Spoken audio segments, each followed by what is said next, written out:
Good morning, period 3, Algebra 2 class. We're going to go over our 8.2a/b samples. This will be a double quiz since we did not take a quiz on Friday, March 13th for lesson 8.2a. Our first sample is to sketch the graph and the directrix for the given information about a parabola. Then we're going to write the equation for the parabola.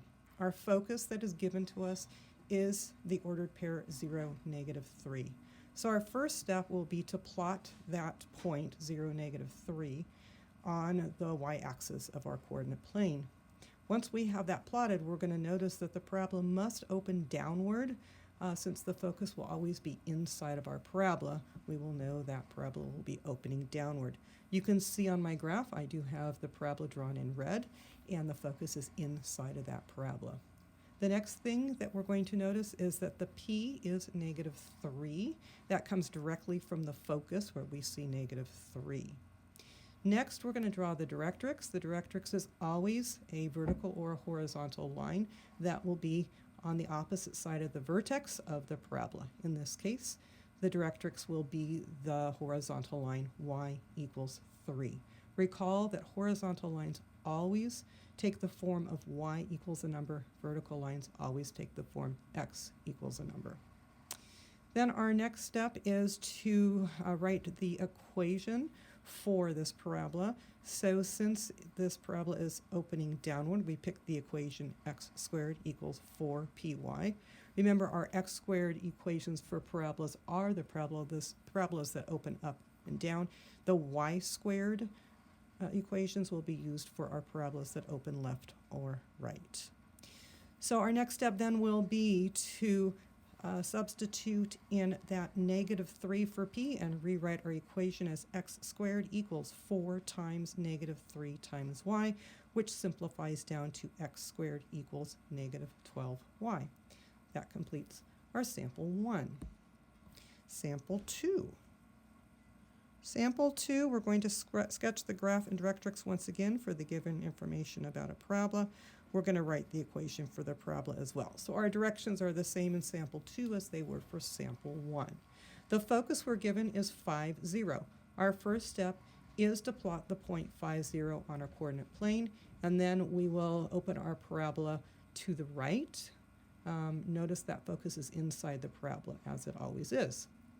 After we have that parabola opening to the right, so the focus is inside that parabola, we'll draw the directrix, which will be opposite that vertex on the left-hand side. Because it's a vertical line, it will take the form x = a number.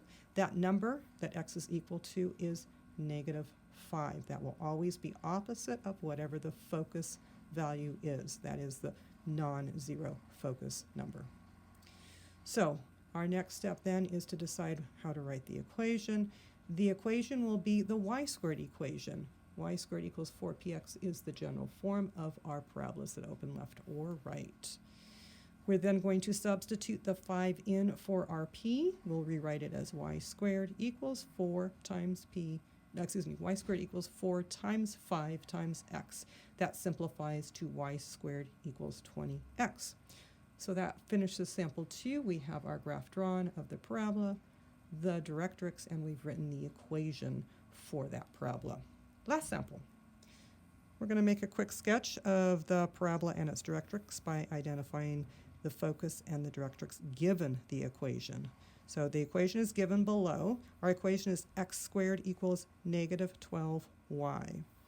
So when we see that our equation is in the form x² = -12y, we have to decide whether or not that parabola will open up, left, down, or right.